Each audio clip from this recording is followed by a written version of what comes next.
Let's talk about sodium. You might be thinking, isn't sodium just salt?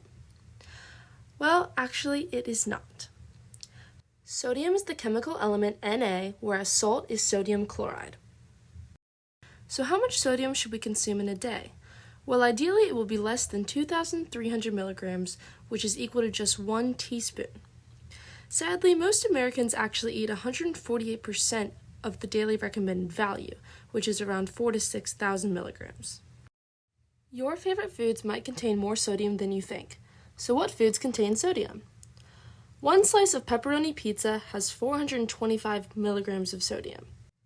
A half cup of chicken noodle soup has 690 milligrams. Deli meats are usually packed with the sodium. 2 ounces of ham contain 580 milligrams, whereas 2 ounces of turkey contain 310 milligrams. I know what you're thinking. It sounds like every good food has sodium in it.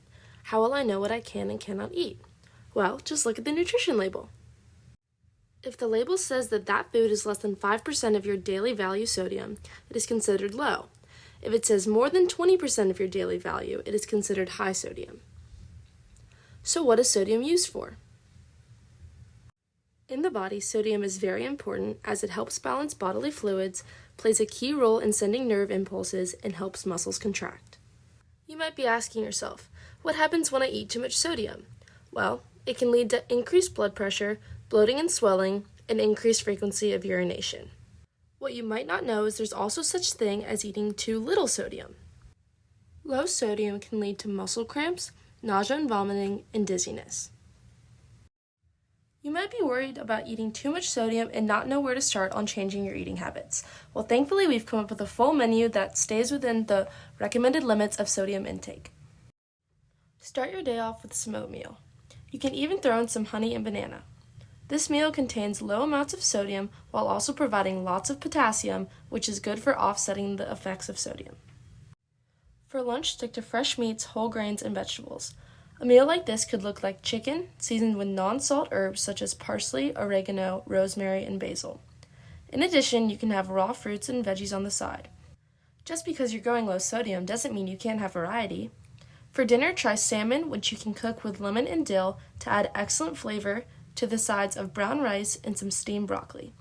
This meal can be seasoned with lemon pepper to add flavor without adding the unnecessary levels of sodium. If 3 meals a day and no snacking doesn't fit your mold of a perfect day, don't worry. Healthy snacks do exist.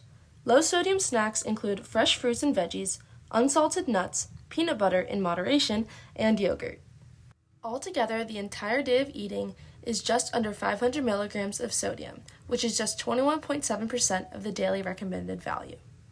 With all of this in consideration, we know it can still be hard to track sodium consumption, so we recommend a food tracking app to document your intake and make sure you're staying under 2,300 milligrams a day. Sodium isn't the biggest vitamin to worry about in an isolated day, but be careful over time to keep your blood pressure down and your heart healthy. Thank you!